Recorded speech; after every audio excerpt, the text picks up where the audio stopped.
Pronto.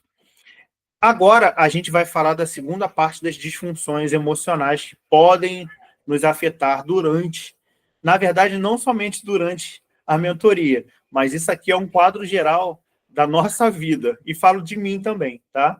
Então, assim, a gente vai falar sobre autossabotagem, a gente vai falar sobre procrastinação, ansiedade. Vamos lá.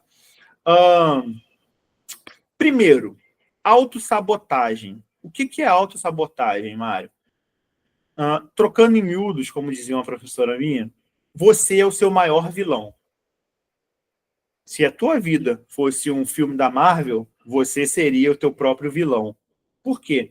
A autossabotagem, ela é um comportamento que, por vezes, ele pode ser consciente e, às vezes, inconsciente, de colocar obstáculos nas tarefas mais importantes que você precisa fazer. Ou então na maneira como você se vê e se coloca diante do mundo. Como assim, Mário? Na maneira que eu me vejo, eu me coloco diante do mundo. As pessoas que se vitimizam. Pessoa que se vitimiza, ela começa a se auto-sabotar para que ela acabe se vendo, né? Acabe incorrendo em uma situação de problema, onde ela é a vítima, para que ela possa ter gozo naquilo ali, ter prazer naquilo ali e dizer, tá vendo? Como eu sou vítima? Então, isso é a autossabotagem. E por que eu trago isso para a questão financeira? Porque a gente também faz isso com dinheiro. A gente acaba se colocando num quadro financeiro catastrófico simplesmente por, às vezes, ter um prazer de ter gozo no sofrimento. Ter prazer no sofrimento. Gente, vou falar uma coisa para vocês. O brasileiro é mestre nisso. O brasileiro, ele não vive o amanhã, ele só quer viver o hoje. Tanto ele não vive o amanhã que eu fico vendo assim, analisando algumas coisas na rua. Eu falo com a Sulamita, a gente passa, não sei se algumas pessoas aqui que moram aqui perto da gente já repararam que na rua da Câmara de Vereadores ali tem uma casa que eles colocaram uma piscina. Aquela piscina deve ter, sei lá, uns 5 mil litros. Eles colocaram a piscina na calçada. A piscina dorme e acorda lá na calçada.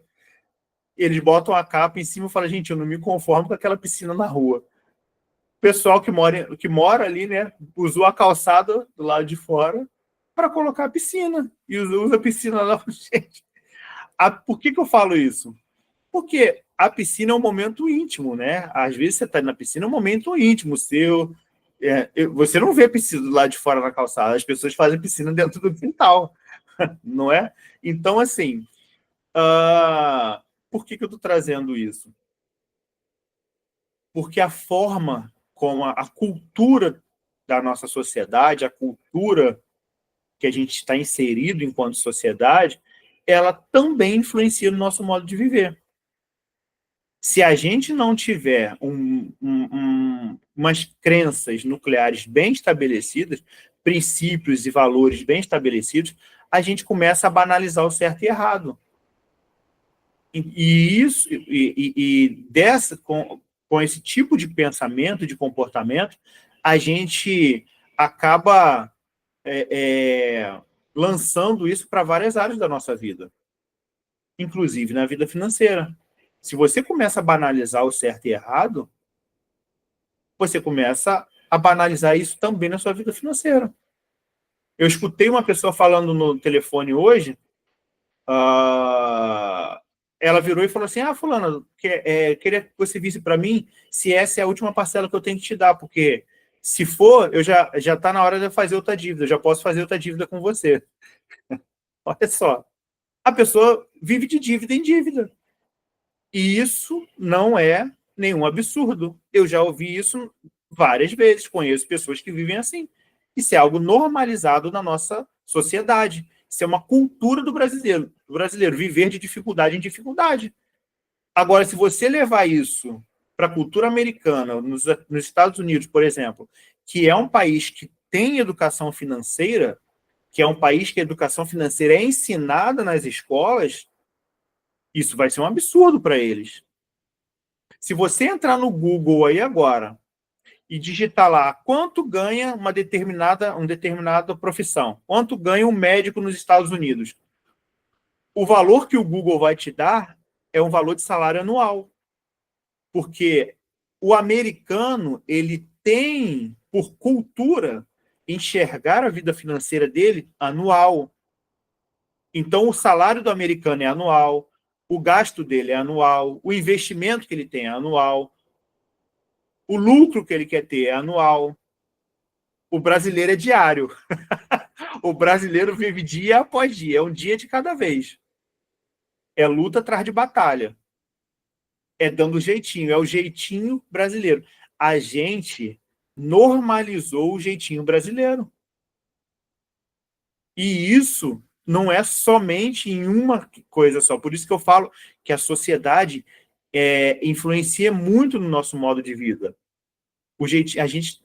Nós, enquanto brasileiro, quando eu falo brasileiro, também estou me incluindo. O brasileiro ele se acostumou a dar jeitinho na vida para escapar da dificuldade ou para, pelo menos, aplacar um pouco da dificuldade.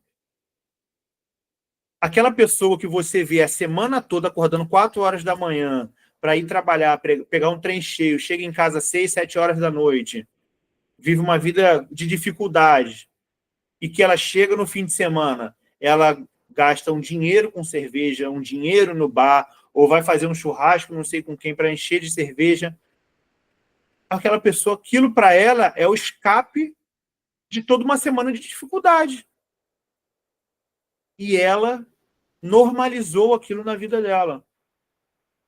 Só que enquanto ela consegue acordar 4 horas da manhã, chegar em casa às 7 horas da noite, durante toda a semana, e o fim de semana tomar a cerveja dela e comer a carne dela, para ela tá bom.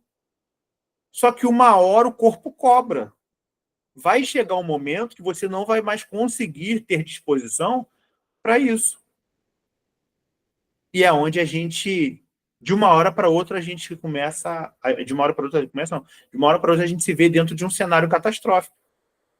De uma hora para outra, a gente vê, igual tem hoje, um monte de gente aposentado que continua trabalhando. Porque não se preparou durante a vida, enquanto tinha saúde, na vida adulta, enquanto era saudável, não se preparou para ter uma aposentadoria, para desfrutar.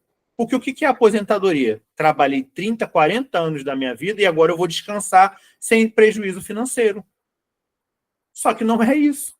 Por quê? Você, quanto mais avança na idade, mais os gastos e os preços também vão avançando.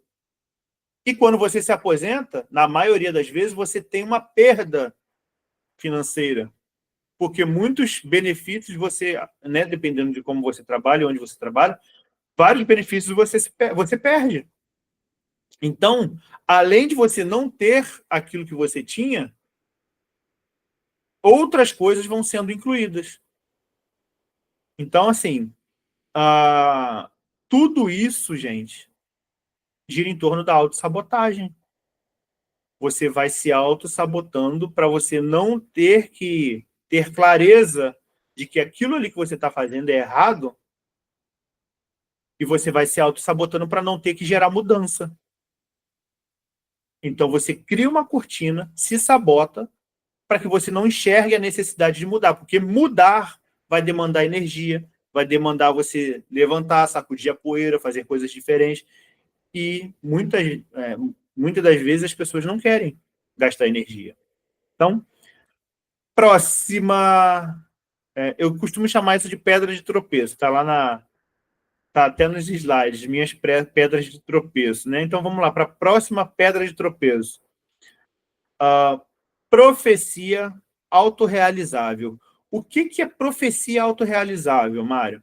Profecia autorrealizável é você imaginar que as pessoas te enxergam de uma maneira e você passa a viver dessa maneira. Eu sei que ficou parecendo a Dilma falando, mas eu vou traduzir aqui para vocês de uma forma mais didática. Eu passo a viver uma vida que eu acho que as pessoas imaginam que eu tenha. As pessoas acham que eu tenho dinheiro, as pessoas acham que eu tenho dinheiro, que eu sou rico. Então, eu preciso sustentar essa imagem, dessa vida, dessa ideia que as pessoas têm sobre mim, sobre a minha pessoa. E eu passo a viver em função desse pensamento, que não é nem um pensamento meu. É um pensamento que eu acho que as pessoas têm sobre mim. E eu acabo vivendo esse pensamento. Se você tem um Samsung e você está num ambiente onde a maioria das pessoas tem um iPhone, se uma pessoa vira para você e fala assim, ué, seu telefone é um Samsung, eu jurava que você tinha um iPhone. Aí, no mesmo momento, você fala assim, você começa a se diminuir. Porque hoje tem determinadas marcas que, às vezes, não estou falando que é o caso do iPhone, que eu sei que o iPhone também é uma marca de qualidade. Mas muitas marcas hoje é simplesmente uma questão de status. Ela te eleva a algo que você não é, mas que através desse consumo, de você ter esse algo, você se imagina sendo. O último iPhone aí, pelo que eu vi, devia estar 10, 12, não sei, as pessoas falando aí nesse preço, 10, 12 mil reais, o topo de linha. Eu não tenho condições de dar 10, 12 mil reais num telefone. Nem vejo necessidade disso. E nem que eu tivesse condições de dar 12 mil reais à vista no iPhone. Eu não compraria. Porque dentro da dinâmica de uso, da minha dinâmica de uso, um telefone de 2 mil, de 3 mil reais vai me atender da mesma maneira. Dentro do que eu uso hoje, do que eu utilizo hoje, eu não vejo a necessidade. Alguma vez vocês já viram as pessoas fazendo um tipo de comparação assim, ó, aquele ali, ó, é rico de berço. Aquele ali, ó, é emergente. Você logo vê pela forma de se vestir, pela forma de falar, pelo carro que tem. Já viram isso alguma vez? Eu já ultimamente tem levantado muita questão sobre carros aí, né? E eu vi um cara falando o seguinte: marcas de carros premium, né? O cara estava falando assim, que ele é dono de uma concessionária de alto valor, estava falando assim, você vê que as pessoas que são emergentes, elas chegam na minha loja para comprar, a maioria delas, ou querem uma Porsche, ou querem uma BMW, como carro principal, como carro do dia a dia. As pessoas que são ricas de berço, a maioria delas vão primeiro numa Mercedes, porque é uma marca que traduz isso. É uma marca que, quando você está nela, pode falar.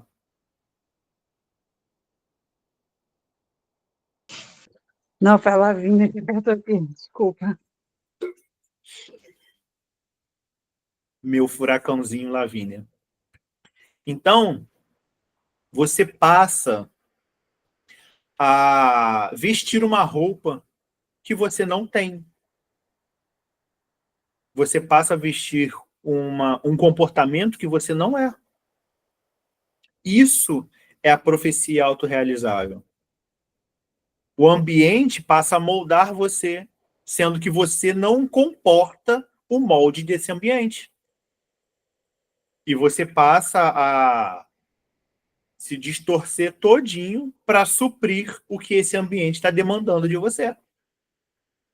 Você passa a comprar roupa que você não pode, você passa a ir a lugares que você não pode, você passa a estar presente em ambientes, em resenhas, em cenários aos quais você não tem condições de estar.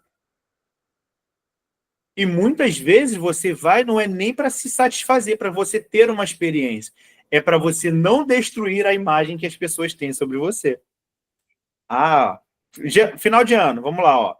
Festa de final de ano da empresa. Vamos organizar para onde a gente vai? Não, vamos para aquele restaurante lá, top de linha, restaurante. Vamos, deixa eu ver, vamos lá pro Mocelim. Vamos lá para o Lago Sul, em Petrópolis. Eu quero ir lá no Lago Sul. O Mário, eu já sei que o Mário vai, porque o Mário é dos meus. O Mário tá todo enrolado, devendo cartão estourado, Aí a pessoa fala assim, não, o Mário é dos meus, eu sei que o Mário vai. Aí o que o Mário faz? Fica com vergonha, constrangido, porque ele acabou internamente, né, mentalmente, ele foi lá na Nubank, olhou a conta dele, tá zerada, mas ele pega e fala assim, não, vão lá, tô aí. Você é meu, o que você disser tá dito. O que você disser tá dizido, como dizia um amigo meu.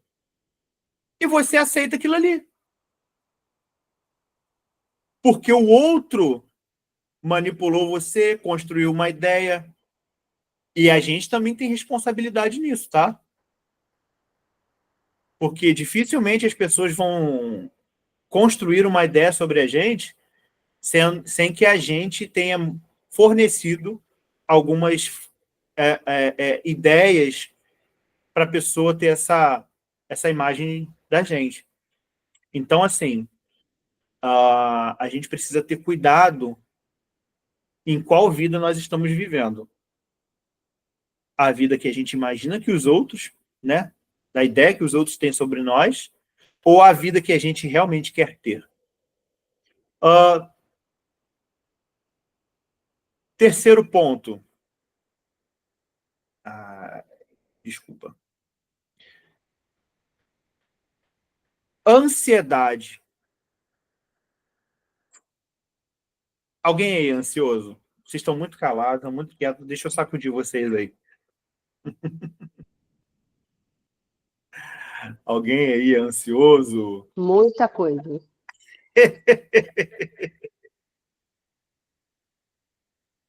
Ó, Fala. levantando a mão aqui, falando que sim.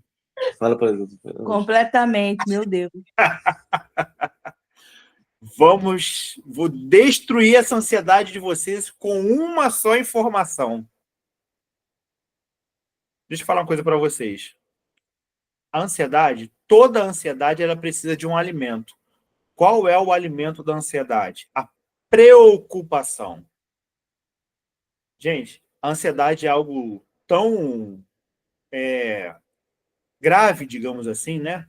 Tão importante, tão relevante, que Paulo colocou lá na carta de Filipenses lá. Não andeis ansiosos por coisa alguma.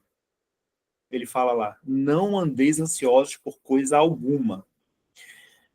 Traduzindo para os dias atuais, acredito eu que Paulo quis dizer o seguinte: não andeis preocupados com coisa alguma. Porque, cientificamente falando, a ansiedade, em níveis equilibrados, ela pode se tornar algo saudável na nossa vida.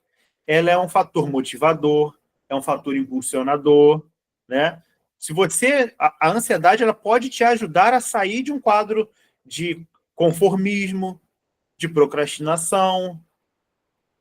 Então, assim, mas por que de ser a preocupação? Não andeis preocupados por coisa alguma.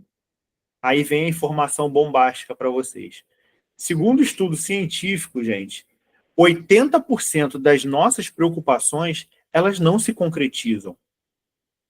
80% daquilo que você imaginou que iria acontecer não acontece. Ou seja, você está jogando 80% da tua vida fora. 80% da tua vida imaginária aí, do tempo que você está dedicando, 80% do tempo que você está dedicando às preocupações, você está jogando fora.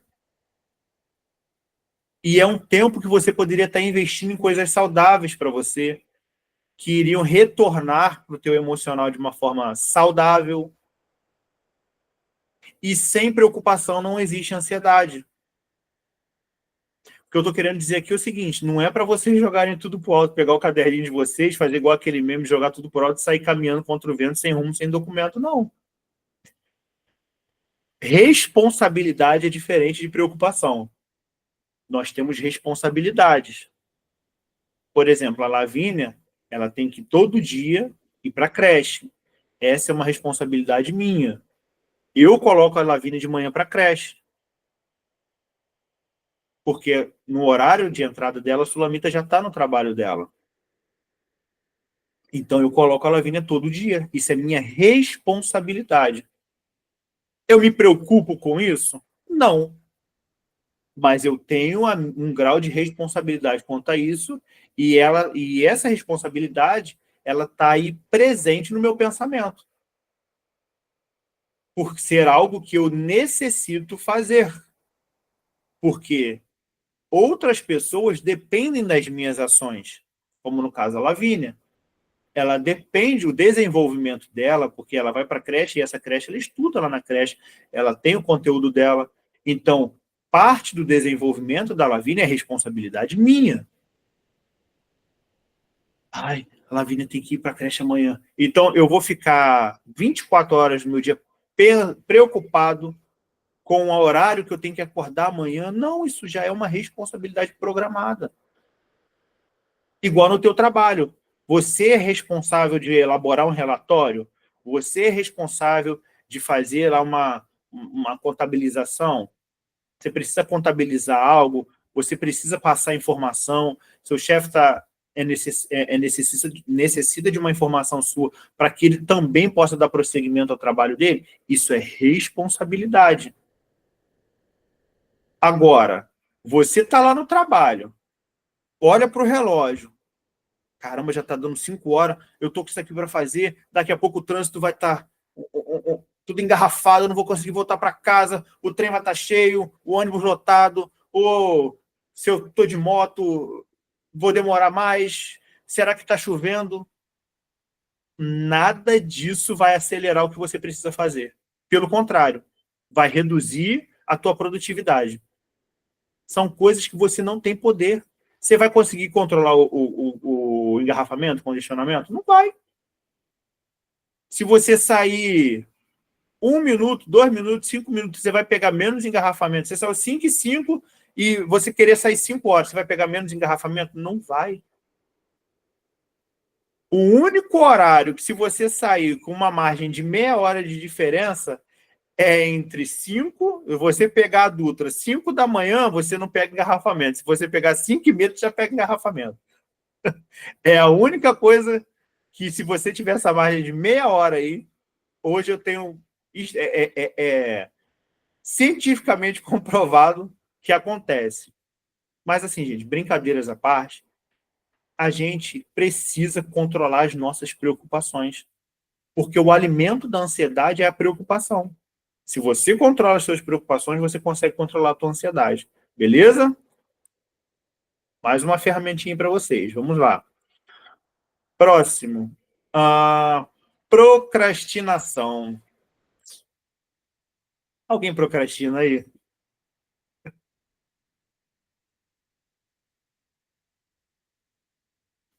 Ninguém procrastina, gente?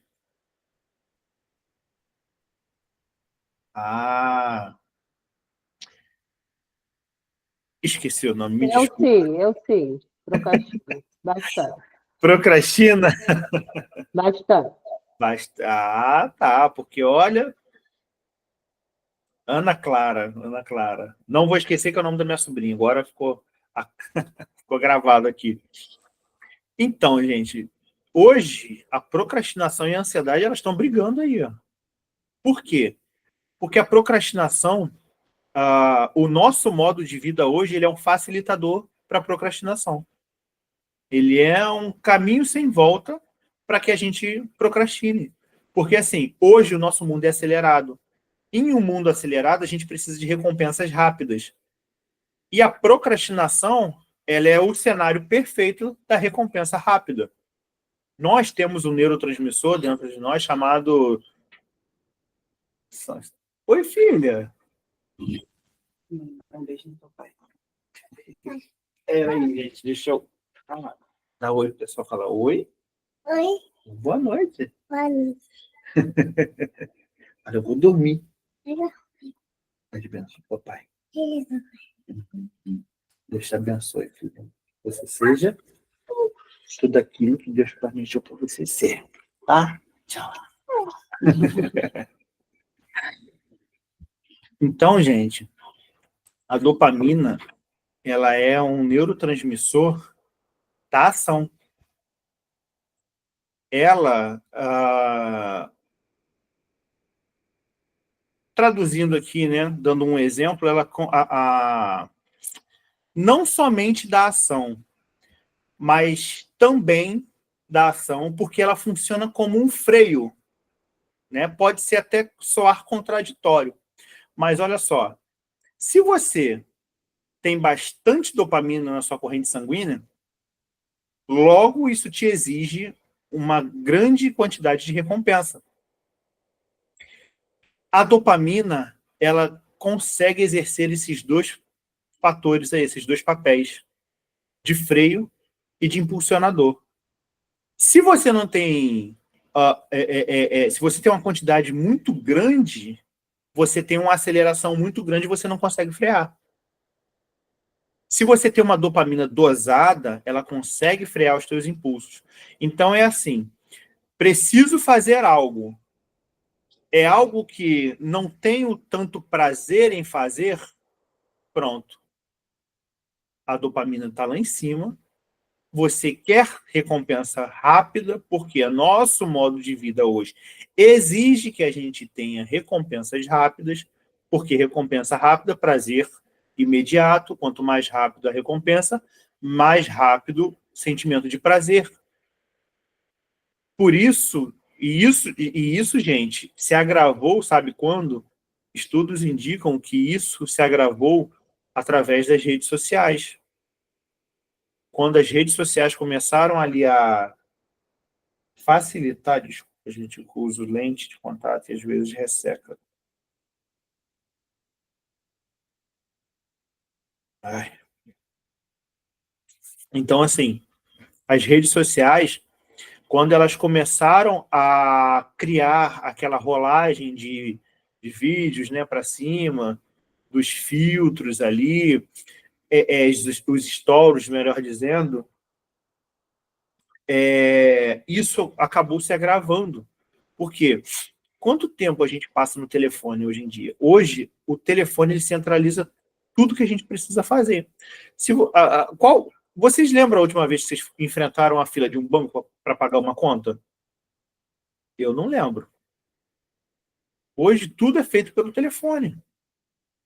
Então, se você quer assistir um filme, quer assistir uma série, alguma coisa, você vai para o telefone. Se você quer, às vezes, ler alguma coisa, um documento, ler um livro, ler um jornal, uma notícia, telefone. Se você está pesquisando algo, telefone. Se você quer investir, telefone. Se você quer ver um trajeto, telefone. O telefone hoje centralizou muito da nossa vida. Só que esses facilitadores também trouxeram a reboque as redes sociais. Vê se alguém aí vai se identificar com o que eu vou falar agora. Quantas vezes vocês pegaram o telefone para fazer algo que tinha uma notificação lá e vocês foram ver a notificação, da notificação vocês entraram em algo, de algo que vocês entraram já estava fazendo outra coisa, da outra coisa que vocês estavam fazendo, vocês estavam no Instagram, do Instagram você já estava vendo vídeo, do vídeo você já estava vendo receita, da receita você já estava salvando, e indo lá para a cozinha fazer a receita que você viu e o que você tinha entrado para fazer você não fez. É assim ou não é? Entrei para pagar uma conta. Entrei para ver. Eu preciso entrar aqui na minha conta para ver quanto que foi o iFood que eu comprei ontem. Você já estava de novo lá no iFood comprando de novo e você não viu. A gente se perde. Porque hoje as redes sociais acabaram criando esse cenário de dependência do celular. E essa dependência vem através da dopamina. A dopamina é o hormônio do vício. Então, procrastinar está diretamente ligado com a dopamina. Por que a gente procrastina? Porque a gente troca o que é necessário ser feito e que vai demorar tanto a fazer quanto a devolver uma recompensa. A gente troca isso por algo que a gente não precisa demandar energia, que a gente não precisa ter trabalho algum e que a gente vai ter uma recompensa rápida. Então a gente passa a trocar o que é necessário ser feito com aquilo que vai dar prazer mais rápido. Essa é a procrastinação. Estava vendo um dia um vídeo falando muito engraçado. O rapaz falou assim: nossa, aqui ó, um curso de como acabar com a procrastinação. Deixa eu salvar aqui, amanhã eu vejo. É isso. Porque se você entrar lá, você vai tirar o foco daquilo que você está fazendo, que está te dando recompensa. Está te dando prazer. Quando eu falo recompensa, leia-se prazer. E nós estamos em um ciclo tão grande que o nosso corpo funciona assim. Quanto maior o prazer, maior precisa ser o próximo. Porque o nosso corpo também enjoa. Por isso que as pessoas, quando são viciadas em drogas, elas entram em overdose. Porque o consumo precisa ser cada vez maior para aumentar o prazer que elas têm. Porque o nosso corpo pede isso. Isso não acontece somente com as drogas, não. Acontece com a blusinha que você compra, acontece com os produtos da Shopee, do AliExpress, do Mercado Livre, que você vai comprando. Os meus... Como é que é? Como é que o seu amigo fala? Os meus... Ah, esqueci agora. Então, tudo isso, comprar nos dá prazer, gente. Nos dá sensação de poder, sensação de bem-estar. Se eu compro, eu posso. Logo, eu me sinto melhor. E nessa você vai comprando, comprando, comprando, e a gente acaba se atolando em dívidas. Então, como vencer a procrastinação? Entendendo, primeiramente, como ela funciona, e segundo, uma coisa que eu sempre ensino e que eu coloco. Se você procrastina, coloque um agente fiscalizador. Por que você procrastina? Porque quando você procrastina, você não tem ninguém para prestar conta. Você presta conta a você mesmo. E é igualzinho o que a gente está vendo aí agora, o STF e o Senado, um sujo e um mal lavado. Quem fiscaliza é quem julga, e quem julga é quem fiscaliza. Um fiscalizando o outro, um julgando o outro. Está todo mundo errado, ninguém fiscaliza ninguém. É você. Você está errado e você fiscaliza e julga a si mesmo. Como que você vai se analisar, se julgar, se fiscalizar, se você está tendo prazer naquilo de errado que você está fazendo? Coloque um agente fiscalizador para você prestar contas. Se você tem algo que você identifica, que você procrastina, atribua a alguém essa responsabilidade de estar junto com você ali, te auxiliando, te ajudando a sair dessa procrastinação. Para que a pessoa esteja ali em cima de você e você esteja ali prestando conta. Próximo.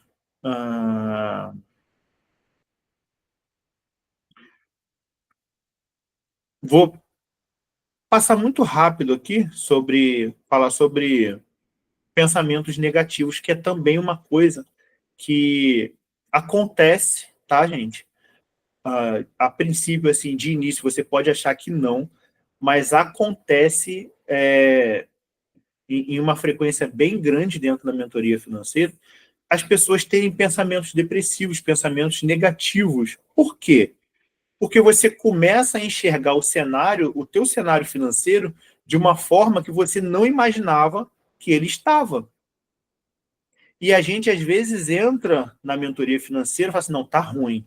Eu sei que tá ruim. Só que quando você começa a investigar, começa a ver, começa a analisar mais a fundo, você fala assim, eu achei que estava ruim, mas está péssimo, está catastrófico. E você começa a se desesperar e ter pensamentos ruins. E isso acaba te trazendo ali uma amargura, uma tristeza, que vai desviar o teu foco da mentoria, que vai desviar o teu foco do que realmente vai te salvar desse cenário que você acabou de encontrar. Analisar a fundo as suas finanças não é para você se sentir pior, não é para fazer você se sentir mal. É justamente para que você não se sinta enganado. É justamente para que não haja uma maquiagem, não haja uma solução feita de uma forma não tão sólida. Então, quanto mais a fundo a gente for, quanto mais honesta forem essas análises, não se sinta com pensamentos negativos, não se sinta pior, depressivo, por conta daquilo que você está enxergando. Pelo contrário, se sinta feliz de ter tido a oportunidade de estar podendo acompanhar isso em tempo e com alguém que pode pegar na sua mão e te auxiliar a sair desse cenário, tá? Agora vem, eu falei que eu jogo, né, o caminhão de barro aí de terra, mas eu vou dar uma pá e um balde na mão de vocês para vocês tirarem esse barro. Ou melhor, um carrinho de mão fica melhor, né? O balde pode não ser tão atrativo assim. Mas vamos lá. Mário, como então que eu analisando tudo que você passou agora, né, fazendo uma retroanálise aí, as coisas que eu for identificando, como que eu consigo melhorar isso na minha vida? Fortalecendo a sua mente. A gente precisa fortalecer o ponto central de onde sai tudo. Todas as nossas mudanças, elas inicialmente acontecem em nossa mente. A reflexão acontece na nossa mente, o ponto de partida acontece na nossa mente. Então, assim, a gente precisa fortalecer, afiar o machado, né? Se você precisa cortar uma árvore, é melhor você pegar o machado correndo o quanto antes, ou você primeiro afiar o machado para você ter uma efetividade no que você vai fazer. Então, assim, primeira coisa, fortalecer a nossa mente. E como que eu faço isso, Mário? Eu coloquei aqui, eu elenquei, né?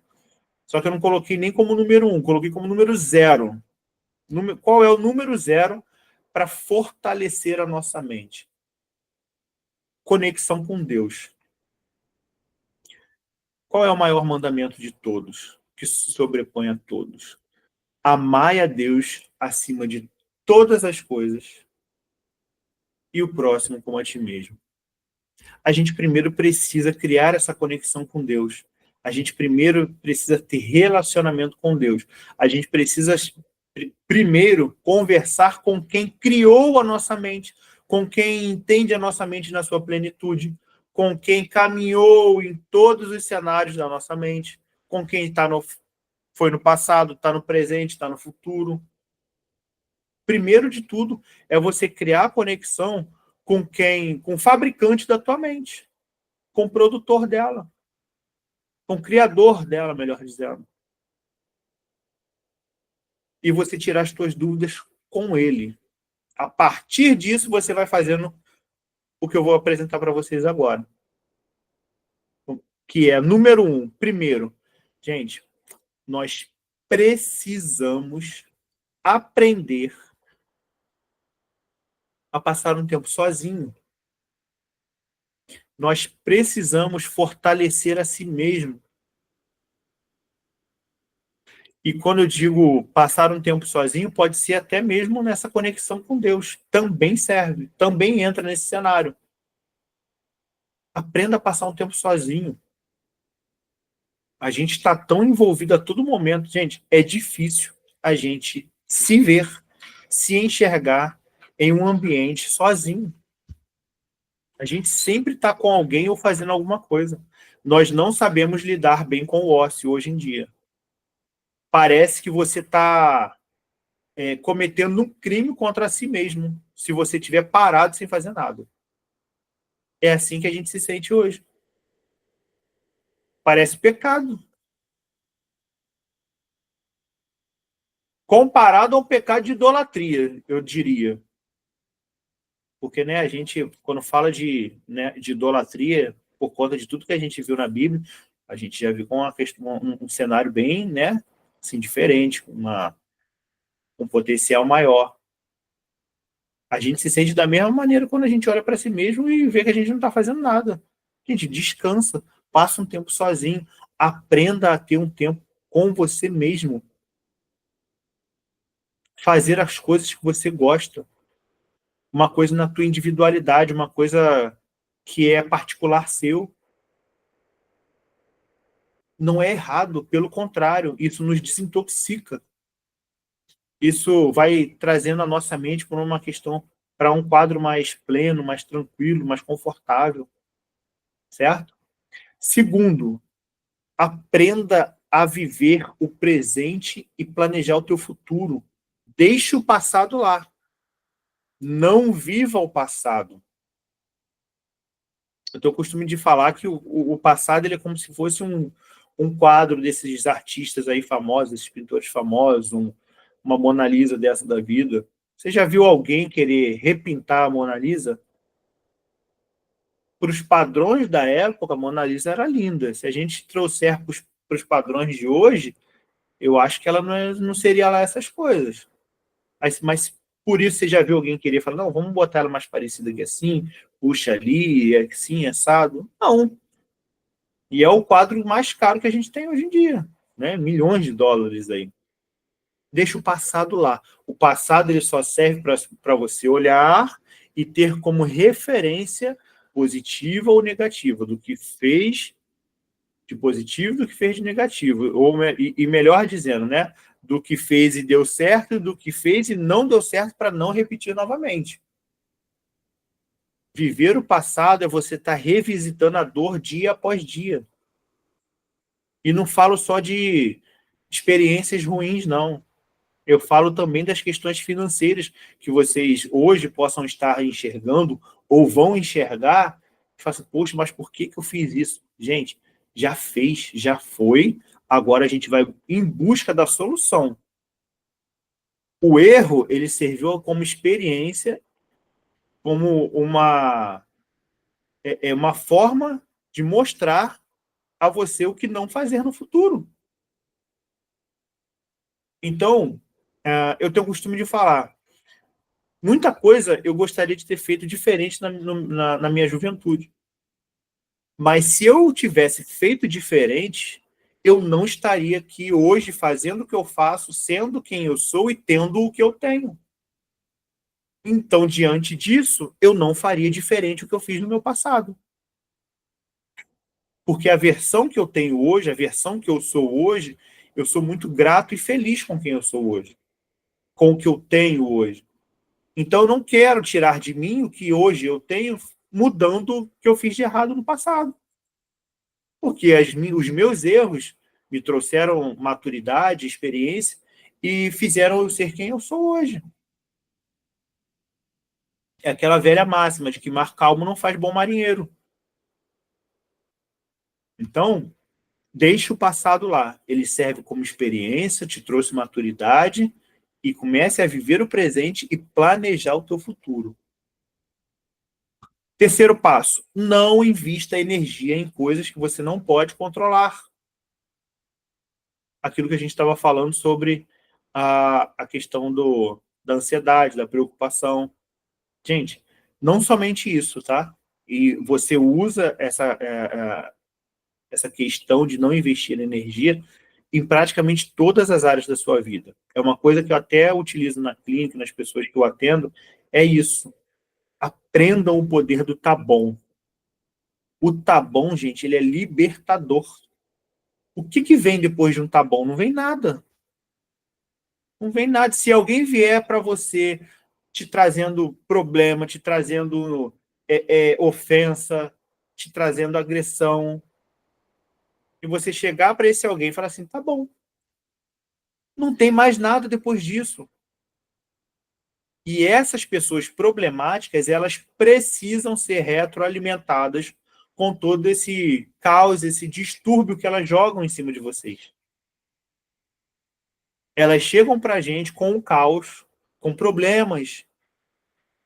Só que esse caos e esse excesso de problema é o que alimenta elas. É o ar que elas respiram. Se você cortar esse suprimento de ar, elas morrem. E elas não querem morrer. Se você corta esse suprimento, o que essas pessoas fazem? Elas direcionam o caos dela para outro. e o outro que se vire lá com ela. Estamos falando aqui de cada um de vocês. Estou falando para vocês. Conheçam o poder do tá bom. Tá bom é libertador. Ah, Mário, isso. Tá bom. Ah, mas eu preciso de uma resposta, eu preciso de uma solução. Tá bom. Vamos pensar numa solução, então? Você já trouxe o cenário catastrófico. Beleza. Vamos pensar na solução agora. O problema já existe. O que falta é a solução. Não adianta ficar regozijando o problema, gastando energia com o problema e não buscando uma solução. Então a gente corta. Eu didaticamente coloquei aqui o poder do tá bom, né, gente? Mas fica a critério de vocês. A ideia é essa, a essência é essa, é você cortar esse suprimento de caos que as pessoas hoje em dia têm o costume de lançar em cima de nós. E também, né, lembrando, tudo isso que a gente que eu estou trazendo para vocês, tem aplicação na vida financeira, na questão financeira da vida de vocês. Principalmente quando a gente está começando a reorganizar a nossa vida, vocês vão ver, quando vocês tiverem a vida financeira organizada, isso vai ser um fator de afastamento ou de proximidade das pessoas. As pessoas não entenderem a nova forma de vida de vocês vai ser um fator que vai afastá-las de vocês. E tudo bem. Tá bom, beleza. O que não pode é vocês viverem a profecia autorrealizável. Viver uma vida que os outros querem impor para vocês e vocês passarem a viver a partir dessa ideia, dessa imposição. E as pessoas não querem se libertar dessa vida. A vida do jeitinho, a vida da dificuldade, de viver dia após dia, de dificuldade em dificuldade. Só que elas querem arrastar as pessoas porque elas não querem viver sozinhas dentro desse mundo delas. Quanto mais pessoas vivendo no caos, menos pessoas mostrando para ela que essa vida que ela leva é errada. Então, não invista energia em coisas que vocês não podem controlar. Não pode controlar é algo que não depende só de você. Depende só de você, beleza, você pode controlar.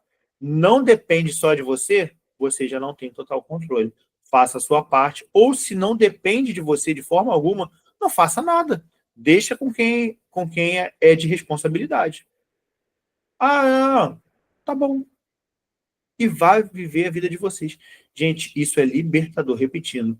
Isso tem, como diz lá no mundo do futebol, tem 100% de aproveitamento. Quando você passa a aplicar isso na sua vida, tem 100% de aproveitamento. 4. Esqueça os outros. O que são, o que têm, foquem em vocês. Vou falar uma coisa para vocês. O teto de comparação social, ele é muito alto. Não dá para a gente acompanhar. E quanto mais a gente fica aí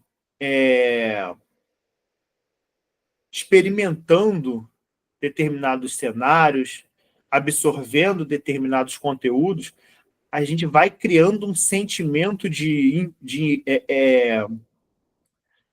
impotência, de tristeza, de depressão, porque a gente não tem condições de viver aquele cenário. Quanto mais vídeos, quanto mais stories, reels, de gente indo viajar, de gente em Cancún, na Disney, em Orlando, nas Maldivas, porque hoje em dia tem os carrapatos de ricos, né? Eu costumo chamar de carrapato de rico. Você vive grudado na rotina de vida do rico, porque você não tem condições de vivê-la, mas você passa a ter o prazer daquela experiência através da experiência do outro. Aí você fica vivendo algo que você não está vivendo, está se enganando através da vivência do outro. E você passa a... Acaba que você fica se comparando, ou você se acomoda de vez na tua vida, ou você acaba virando um depressivo porque você não consegue. Eu não consigo ter nada na vida. Consegue. Se você passar a viver o que você tem, de acordo com o que você tem, dia após dia se organizando. Várias experiências passaram por nossas mãos aqui também, de pessoas que não tiveram conquistas, tiveram experiências que até a mentoria não achavam que não tinham possibilidade de acontecer, que não tinham condições de alcançar um feito como esse, viagens, restaurantes, compras, casa, carro, só que tudo a seu tempo. Precisa ter o planejamento, o sacrifício do planejamento, o sacrifício do tempo, para que quanto mais tempo você planeje e estruture a sua conquista, maior vai ser o sabor, maior vai ser o prazer da recompensa e maior vai ser o valor que você vai dar a ela. Você pode ter certeza. Quinto, anule pensamentos vitimistas. Coloque energia apenas nas coisas que você pode controlar.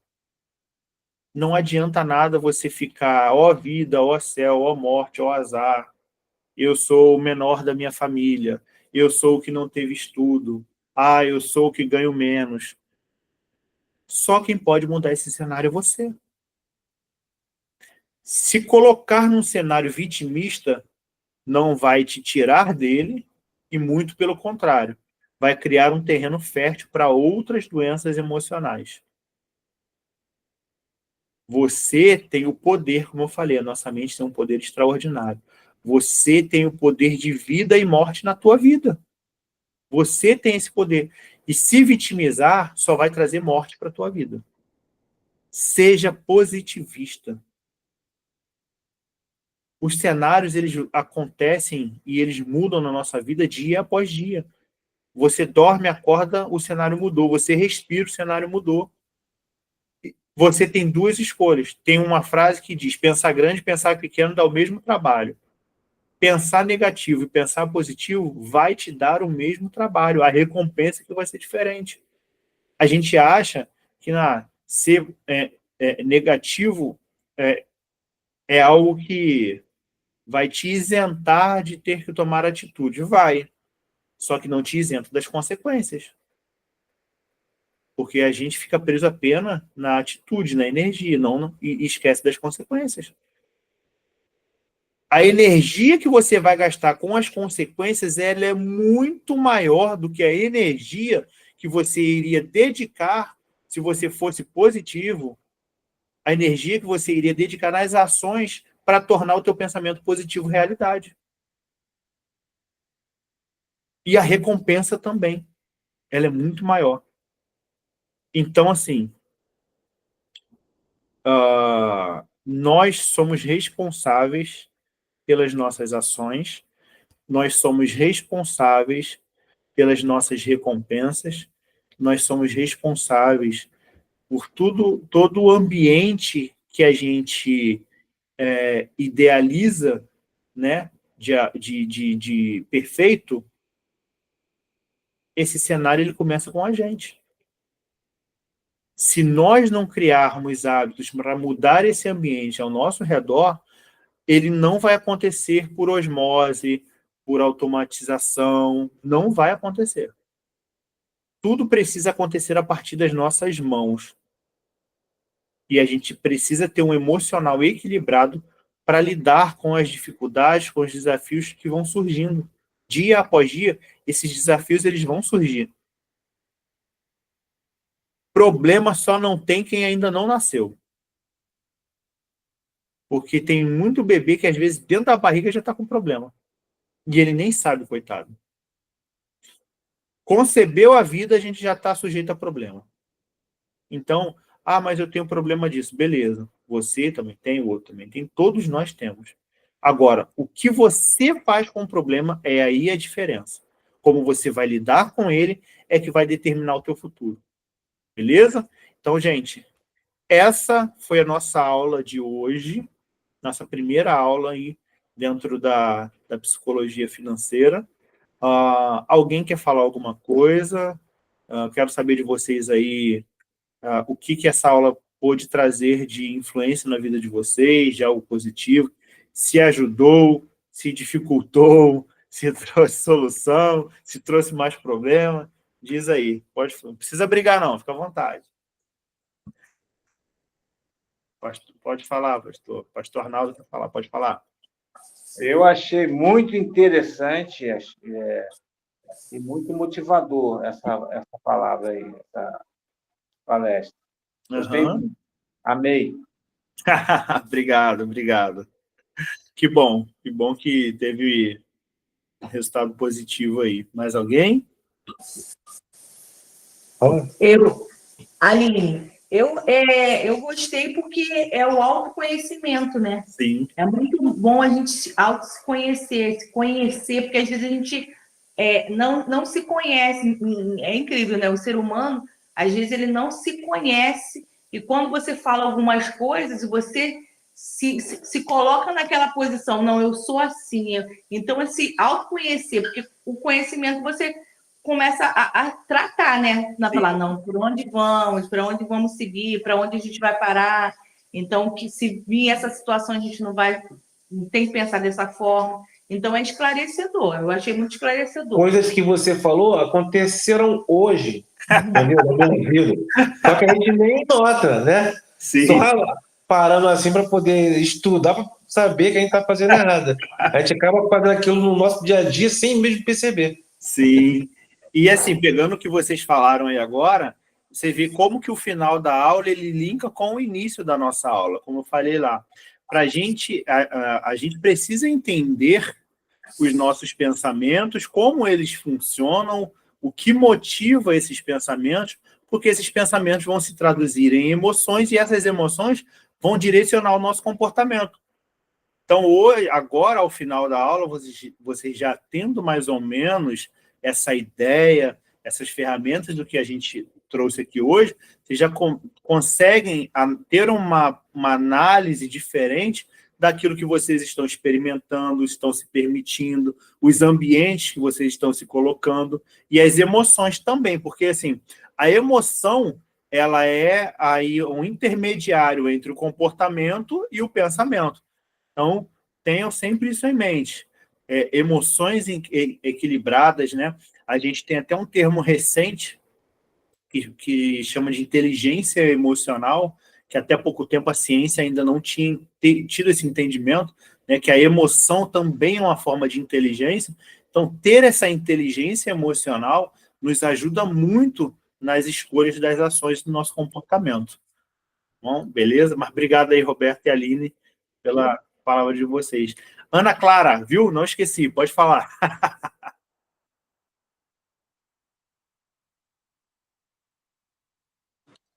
Então, eu acho que eu cliquei sem querer, mas já vou aproveitar para falar mesmo. Eu acho que eu me identifiquei, assim, em 90% da aula. Na hora que perguntou que estava ansiosa, eu não consegui responder, mas eu estou com uma psoríase. Na verdade, estou com várias paradas no corpo, mas eu estou com uma na boca horrorosa. Caramba! Muita preocupação, muita ansiedade. Então, eu me identifico bastante. Aqui, acho que os dois se identificaram em alguns aspectos. Mas eu realmente me destaquei em me identificar em quase tudo. E é muito engraçado que você falou uma coisa lá no início. Aí você foi falando na parte que, logo nos primeiros exercícios, a gente já fica meio meio depressivo e tal, preocupado. Me ditou todinha. Porque nós ia falando durante a aula, nosso microfone ficava desligado, e eu falava assim, não vai ter como, Marcelo, não dá essa condição. E eu brinco que todo final do mês eu fico já introspectiva, porque é quando bate aquela preocupação das contas. E eu sou uma pessoa muito falante, né? E aí eu me fecho totalmente, só quero ficar quieta, lá no meu mundo, porque eu estou muito preocupada. Mas eu adorei a aula, me identifiquei bastante. Que bom. E assim, entendam que vocês chegaram com um cenário, trazendo, né, na mala de vocês um cenário até hoje. E a mentoria financeira, ela tem o poder de ir limpando essa mala, abrindo e tirando coisas de dentro dessa mala. Então, entendo que vocês não precisarão mais viver como vocês viveram até hoje. Porque, olha só, essa preocupação do final de mês está roubando a tua alegria, roubando a tua felicidade. E a organização financeira, ela tem o poder de te devolver essa alegria, essa felicidade. E deixa eu falar uma coisa que eu não canso de falar. Não existe problema sem solução. Não existe problema sem solução. Então, tira da cabeça de vocês, que o meu caso não vai ter jeito, que não vai ter jeito. Não existe problema sem solução, gente. Existe um tempo diferente para a gente chegar na solução de cada um de vocês. Mas não existe problema sem solução. E mais, né? A gente tem um fator que o mundo não tem, que é Deus, que é o sobrenatural.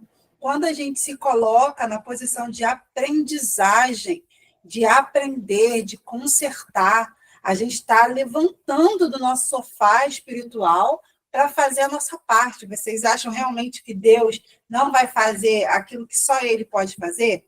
Vai fazer. Então, quando a gente sai da nossa posição de comodismo, quando a gente sai da nossa posição de ficar ali se vitimizando, não, deixa eu entender o que eu tinha que estar fazendo, o que eu tenho que fazer. Vou aprender, Deus, eu quero consertar, eu quero fazer o certo. Deus vai fazer aquilo que você não pode fazer. Então, pode ficar tranquilo, em paz. Porque se antes a gente já orava, agora a nossa oração vai ser até mais fervorosa, porque a gente entendeu vai entender, né, durante esse processo, qual é a nossa parte no processo. Né? O que eu tenho que estar fazendo? Então, Deus vai fazer aquilo que só Ele pode fazer. Então, tirem da cabeça de vocês qualquer pensamento de que não vai dar jeito. Não tem essa possibilidade. Vai dar certo, sim. E ânimo, gente. Ânimo. Alguém tinha levantado a mão também para falar. Quem foi? Passou aqui batido. Quem foi aí? A união faz açúcar. A união faz açúcar.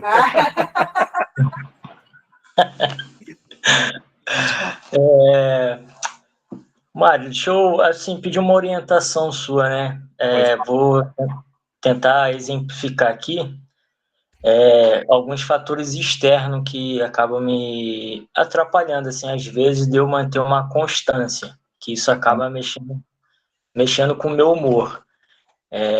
Por exemplo, a situação financeira é uma coisa que deixa eu bastante ansioso. Eu já tive depressão e acredito que isso teve um grande fator, né? Uhum. Por eu não conseguir oferecer aquilo que eu sempre almejei para minha família. Uhum. E, por exemplo, assim, vamos supor, eu trabalho com aplicativo hoje em dia, né? Uhum. Então, eu coloco uma meta lá, às vezes determino um horário para mim poder sair. Só que, por exemplo, o meu pai, ele me pede o auxílio para estar indo com ele ao banco, essas coisas. Só que ele não fala, às vezes, as outras coisas que ele vai fazer. Para mim, fica visível que é só ir no banco. Chego lá, tem mais isso, tem mais aquilo, eu não sei o quê. Como se, por exemplo, assim, eu fosse ficar o dia inteiro com ele até ele resolver as coisas dele. Uhum. E aí, entra um conflito muito grande dentro de mim, no sentido, assim, de agora, né, a gente é convertido vão fazer 3 anos, Uhum. e sempre teve aquela coisa de auxiliar o pai e a mãe quando precisasse. Uhum. Conhecendo a palavra, mais ainda, que diz, como é que é? Para honrar o pai e mãe. Para honrar pai e mãe, né? Então, esses dias mesmo a gente teve até eu fui tentar falar com ele, mas, assim, acabou que houve um conflito, né, de interesse ali. E o que acontece? Chega nessa situação, isso me deixa muito mal. E eu sei que eu preciso ir trabalhar, mas às vezes eu não consigo, né? Tipo, é uma coisa assim que às vezes até difícil de explicar, porque quem vê de fora fala assim, pô, mas como assim você não consegue? Me deixa numa situação, assim, é como se esgotasse as minhas forças, eu tivesse que reunir as forças e replanejar aqui na minha mente para poder conseguir, só que o que acontece? Aí gera um pouco mais de ansiedade, porque o que era para você ter ido trabalhar, você não foi, e aí, ou seja, ficou do dia para trás mais o dia para frente. E nisso aí vem as contas, ou você deixa de acertar alguma conta e tudo mais. Queria, assim, a sua orientação a respeito dessa situação, né? Porque Aham. inclui dores e ansiedade e tudo Sim. mais. É o que eu estava falando até mesmo para Ana Clara, para a Aline, acho que foi que eu falei. Acho que foi. O cenário de vocês chegam com um cenário, né, para mentoria. Esse cenário não vai ser o cenário futuro de vocês. Se vocês aplicarem tudo o que a mentoria tem para oferecer para vocês, esse cenário vai mudar. E através dessa mudança de cenário, vocês vão passar a experimentar uma nova forma de vida, um novo estilo de vida, e até mesmo ter condições de valorizar o que realmente é importante para vocês. Porque, olha só, hoje eu não tenho meu pai mais. Só que todos nós temos a possibilidade de... Possibilidade não, mas assim, tendo, né, essa condição de auxiliar alguém que nós amamos, ao meu ver, tá?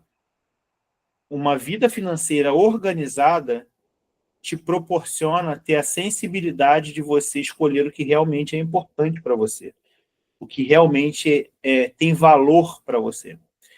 E a partir disso, você consegue administrar tanto um lado, que é o teu pai, quanto o outro, que é a tua questão financeira, que você também não pode abandonar. Isso é uma coisa uma questão um pouco mais profunda, né? De se trabalhar, de se analisar. Porém, porque eu não sei se você tem irmãos, se não tem, se é somente você, mas volto a dizer, uma vida financeira organizada te proporciona até mesmo você ter a consciência do que realmente tem valor para você e o momento, porque o teu pai, eu tenho certeza que tem valor para você, e a tua família também tem valor para você. E você também tem o teu valor, que você enxerga, né, da questão de prover, da questão financeira, de ser o provedor da tua casa, que isso também valoriza a si mesmo. Então, a partir do momento que você tiver a tua vida financeira organizada, você vai ter um novo olhar sobre essa questão. Aí, a partir disso, eu volto até a falar com você lá no final da mentoria. Estou me colocando aqui à disposição de você. A gente pode voltar aí, a gente marca um encontro, tá, para a gente trabalhar isso, mas eu tenho certeza que a tua visão ao final da mentoria financeira vai ser um pouco diferente do que você está tendo hoje. Beleza?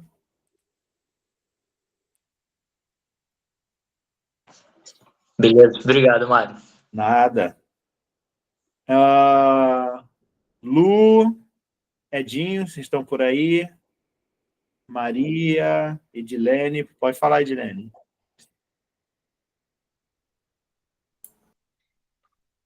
Assim, logo no início, né, para você ver que eu não sou nem um pouco ansiosa, quando você começou a citar sobre as crianças, eu já tinha te dito que eu já tinha identificado, já queria já resolver, para você ver que eu não sou nem um pouco ansiosa, né? Sou uma pessoa extremamente calma. Te ajudou no final da aula? Te ajudou?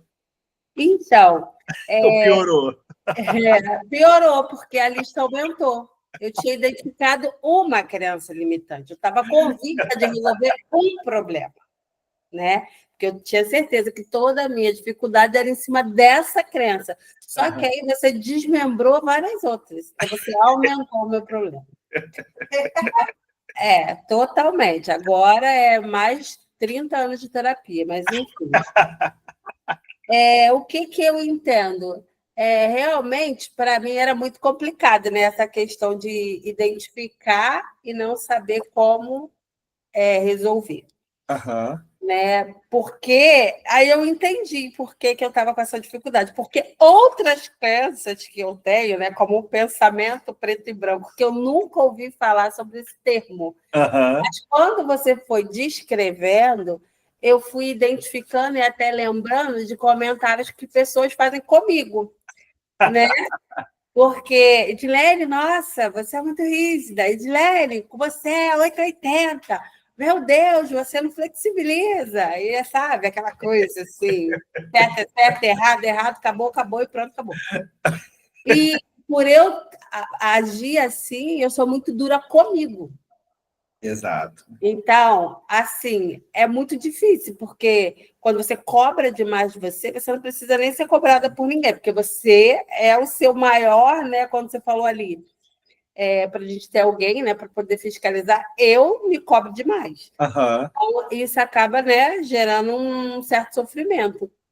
Mas aí eu também entendi outros pontos, né? Quando você falou da procrastinação, que seria legal você ter, né, alguém ali para fiscalizar, eu às vezes brinco com meu marido, eu falo, cara, eu acho que você CLT o resto da vida, porque eu preciso realmente, eu sei tudo que eu vou fazer, mas eu preciso dizer para alguém. Eu não consigo entender isso. Eu falei, não, porque funciona melhor assim. E talvez seja por isso, porque o meu medo de procrastinar é tanto, porque eu sei que já é da minha natureza, então, quando eu tenho que passar o que eu estou fazendo para alguém, fica mais claro. Porque aí eu traço aquela meta ali e falo, quando eu chegar aqui, eu falo com fulano. Quando chegar ali, eu falo com ciclano. Então, eu tenho que chegar porque eu tenho que falar. Então, agora eu entendo porque que eu ajo assim. Porque eu já sei que eu vou procrastinar, então eu preciso passar isso para alguém. Né? Então, assim, é legal quando a gente ouve, porque você vai identificando atitudes, né, para você ir pontuando e corrigindo. Porque senão você acha, não, é assim mesmo, e você não tem um norte para onde ir. Para mim foi muito esclarecedor. Que bom. E você acaba gerando um compromisso com você mesmo, né? Sim. Não, eu prefiro uma segunda pessoa, não preciso comigo, não. Isso aí, divide um pouco essa responsabilidade, senão fica muita coisa para você. Sim. Mas obrigado aí pelo seu testemunho. Testemunho. Meu marido, ó, testemunho. Ele tá com a mão na cabeça. Não, e o pior é que ele falou assim, nossa, quase tudo que ele está falando ali eu já disse para você, né? Eu falei, profeta.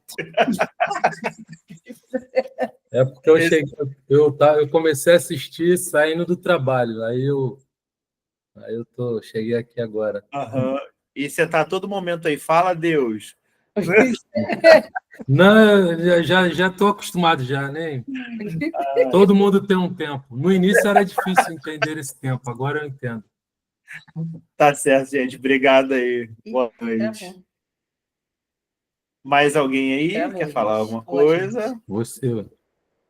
Não, mas eu estou ouvindo. Ouviu? Oi, não ouvi, travou. Ah, tá. Fala. Todo mundo, eu falo para que todo mundo tem um tempo, né, de amadurecer e de crescer, de se entender, né?